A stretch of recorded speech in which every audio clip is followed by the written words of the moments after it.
Hey everybody, it's Frank here for Yogomi, and in this video I'm going to be talking about another keyboard. This keyboard is actually very unique. Now, I know some of you may know this from watching some of my previous videos, but I have been taking this whole new journey on mechanical keyboards, and it's actually been probably exactly a year by the time this video comes out that I started really getting into it and learning more about the culture. Now, I consider myself a keyboard newbie. Even though I have been into keyboards for a very long time, I wasn't quite aware of the current culture of mechanical keyboards, and I've become completely fascinated by it. So recently, a company called KBDcraft reached out to me and asked to sponsor a video by sending me the new Israfel mechanical keyboard. If you know anything about KBDcraft, they are known for making mechanical keyboards that are compatible with the legendary Lego building block architecture. And this keyboard is the first low-profile keyboard that has full Lego compatibility. The keyboard has an exclusive 50% ortho layout. This is designed for both compact and functional efficiency. The keyboard combines an adaptive gasket mount for a very improved typing feel, and this hinge split design allows for multi-dimensional angles and adjusts for, your ergonomic pleasure or preference. The keyboard itself comes in two colors. There's the black Israfel and the white Israfel. I have the white one, but it isn't just about the color variations because each keyboard has a distinct personality and function. The white Israfel full kit comes with custom N-squared depth charge linear switches. The black Israfel full kit comes with tactile switches,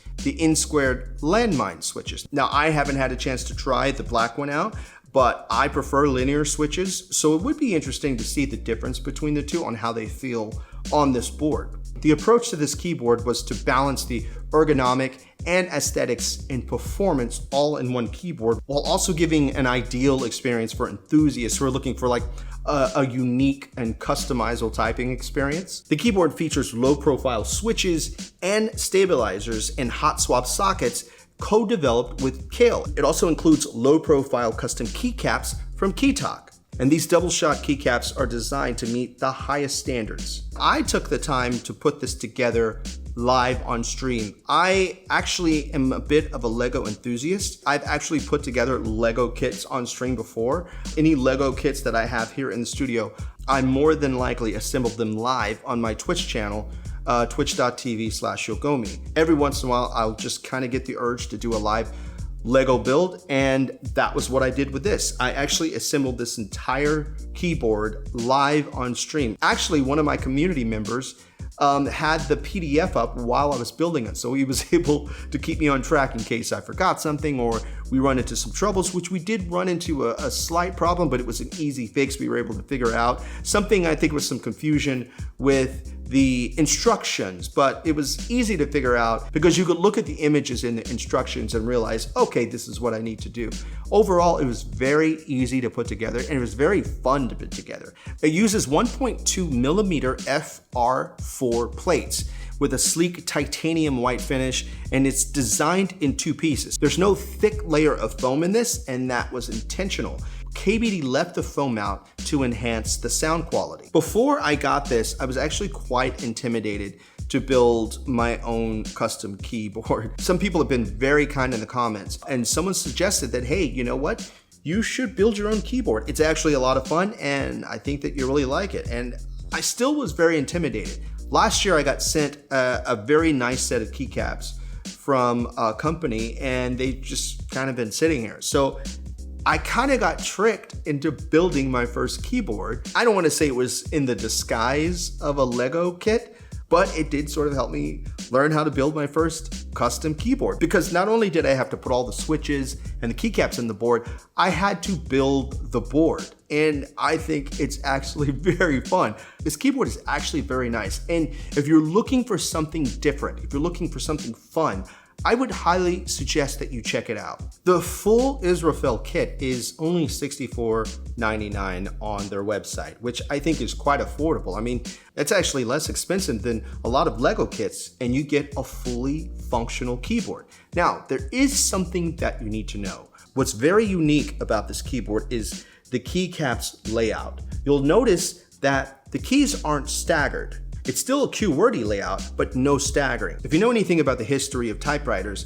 if you've ever seen an old typewriter with the actual hammers that when you type, they swing up and hit the paper, staggering the keys kept the hammers from getting locked up or catching each other.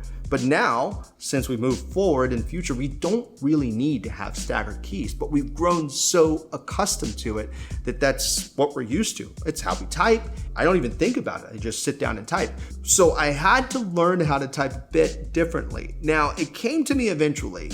At first, my muscle memory was telling me, hey, there's a key missing here, but it's not missing. It's just not staggered. So what you're getting here is an ortholinear layout. A lot of people are really into this. This is also something that I just learned in the last year. I didn't know that there are a lot of people that prefer that layout. And being that this is adjustable, you can adjust it to your comfort while you're either learning to type ortholinear or you already enjoy typing on ortholinear keyboards. This is my first one, so it is taking me some time to get used to it, but I've used this quite a bit. As soon as I put it together, I used it straight for a week.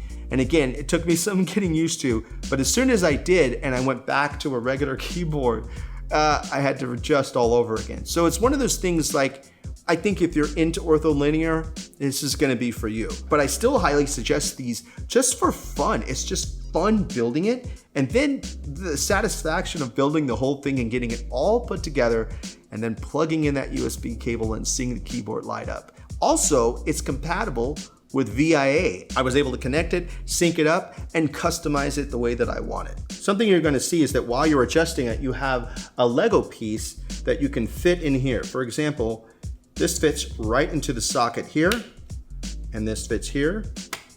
And then you can adjust this piece here. If you look, you'll see that this is actually two pieces. So say if you want it wider, you just move that out a little bit, and now you have a wider version. But it's all your preference. If you want it a little bit shorter, like this, you just move that in like that, and bam, it's adjusted for your comfort. I personally liked it without the expander, so I haven't used it. I think because I like the freedom of just being able to move it however I want.